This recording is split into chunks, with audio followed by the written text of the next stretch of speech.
ચા સાથે ખવાય તેવી તેલ વગરની એકદમ ક્રિસ્પી કુરકુરી પૂરી તૈયાર કરીશું. એ પણ મહિનાઓ સુધી સાચવી શકાય અને રાખી શકાય.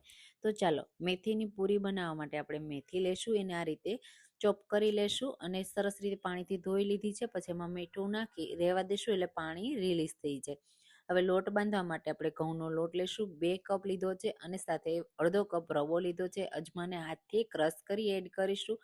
ફ્લેવર માટે તલ એડ કરીશું. અહીંયા મેં લાલ મરચું પાવડર એડ નથી કર્યો. જો બાળકો ખાવાના હોય ને તો તમારે લાલ મરચું પાવડર સ્કીપ કરવાનું. અને મેં આગળ એડ કર્યું છે. પહેલાં તેલનું મોણ દઈ આ રીતે મુઠ્ઠી પડે ને એવું મોણ એડ કરીશું. બેકિંગ પાવડર એડ કરીશું. તૈયાર કરેલી મેથી એડ કરીશું.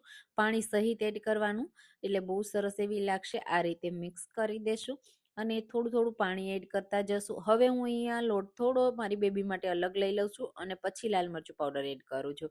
આ રીતે સરસ રીતે તમે જુઓ લાલ મરચું પાવડર પણ મિક્સ થઈ ગયું. હવે પૂરી વણવા માટે આ રીતે પાટલા ઉપર લઈ લેશું અને સરસ રીતે ક્રિસ્પી પૂરી બનાવવા માટે આ રીતે પતલી વણીશું, બહુ જાડી નહીં વણીએ. અને કોઈ પણ શેપ આપવા માટે આ રીતે કટરથી કટ લગાવી દેશું. બધી આ રીતે વણ્યા પછી આ રીતે બેકિંગ પેપર ઉપર રાખી આજે આપણે તળિયા વગર બનાવવાના છીએ એટલે આ રીતે એર ફ્રાયરમાં રાખી અને સરસ રીતે 160 ડિગ્રી ઉપર આપણે 10 મિનિટ માટે બેક થવા દેશું. બીજી સાઈડ પણ ક્રિસ્પી કરી લેશું અને સર્વ